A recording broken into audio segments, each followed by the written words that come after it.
Wala nang maraming paligoy-ligoy pa, diretso sa punto na. Maiksi lang ang komentaryo, pero diretso sa punto. Maraming kuro-kuro, may tiwali, may totoo. Dito, sa Puntong Diretso tayo. Punto Diretso.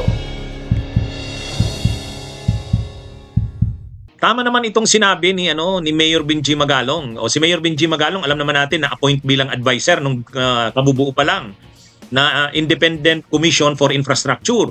O sabi ni Mayor Magalong, ang pagkakasabi ni Mayor Magalong, sige basahin natin ng eksakto. Ang sabi niya kasi, dapat yung mga officials, matataas na officials, halimbawa kahit na, siyempre tinutukoy niya kahit si Martin Romualdez na hindi na speaker, sabi dito, it is better for Romualdez and top execs to face ICI inquiry. Tama naman, kahit na nag-resign na si Romualdez bilang speaker, dapat na harapin niya pa rin. Sa bagay, yun naman yata yung reason bakit siya nag-resign. Pero hindi lang dapat si Romualdez, pati si Saldico. Tama nga yung sinabi ni Congressman Ronnie Puno. Kung ayaw umuwi ni Saldico, kung kinakailangan forcibly pauwiin para maka-attend sa investigasyon. Tama lang naman 'yun. Kasi mawawala naman yung mawawala ng visa at prestihiyo yung komisyon na yan na binuo ng Malacanang o ng presidente. Kung hindi rin lang may iimbestigahan yung mga matataas na opisyal na yan, si Saldico, si Romualdez, hindi lang sila pa rin, si Grace Poe o si Chis Escudero, dapat maimbestigahan sila kasi sila yung mga pasimuno ng mga insertions, mga insertion sa budget. Kaya tama si Mayor Magalong, walang pipiliin at lalo na dapat yung mga matataas na officials, dapat talaga mapanagot sila. At para mapanagot sila, kailangan masailalim sila sa investigasyon.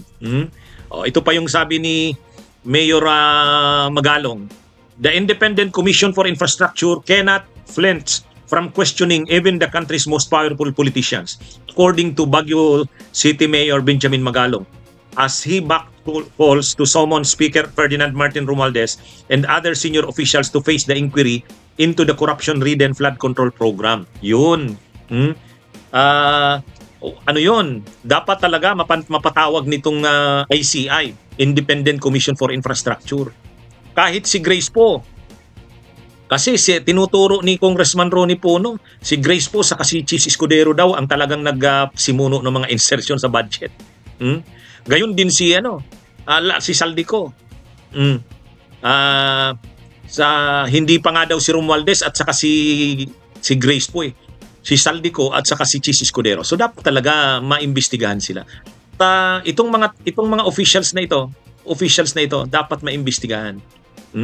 Hindi lang sila, kahit si Mark Villar nga dapat din maimbestigahan.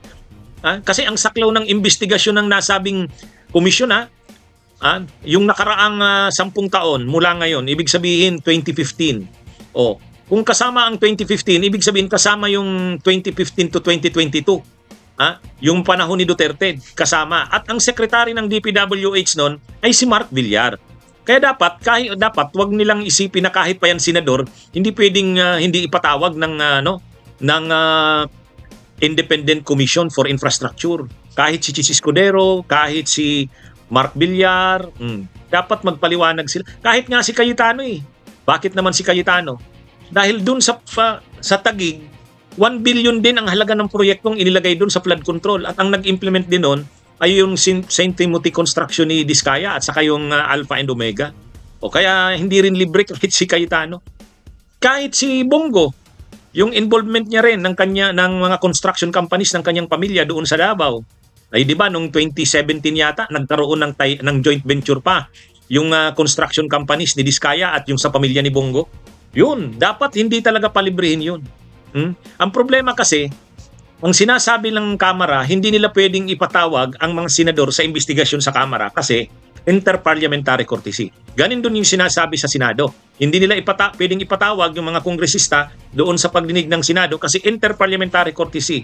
Ngayon, kung ang magsasagawa na ng investigasyon ay itong Independent Commission, wala nang interparliamentary courtesy dyan.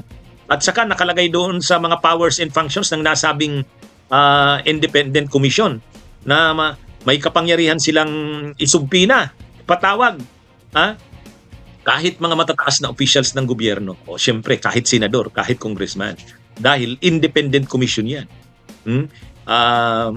Kailangang irespeto yung ganyan. Kaya tama yung sinabi ni Mayor Benji Magalong, si Speaker Martin Romualdez, kahit na nag-resign na, dapat imbestigahan. Yung mga matataas na officials, ganun din. Dapat ding imbestigahan. So tama lamang ang ganyan. Mga minamahal kong kasamahan sa malaking kapulungan.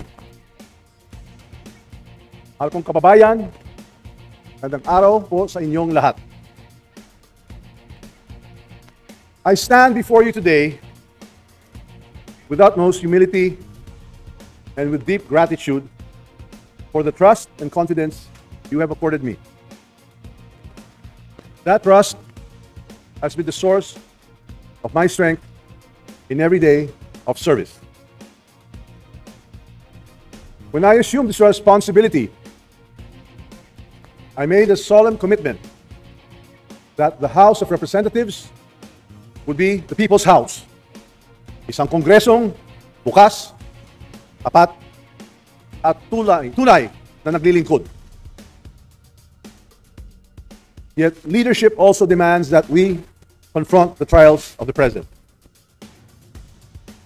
In his recent State of the Nation address, our President reminded us that accountability must prevail and that no one is above scrutiny. I fully and unequivocally embrace that call. The issues surrounding certain infrastructure projects have raised questions that weigh not only upon me, but upon this institution we all serve. Ang ating mga kababayan ay naghahangad ng linaw at higit sa lahat ng tiwala. Tungkulin natin ito'y may balik. The longer I stay, the heavier that burden grows on me, on this House, and on the President I've always sought to support. And so, after deep reflection and prayer, I have made a decision today with a full heart and a clear conscience. I tender my resignation as Speaker of the House of Representatives. I do this so that the Independent Commission on Infrastructure may pursue its mandate freely and fully, without doubt, without interference, without undue influence. Walang pipigil, walang makikialam.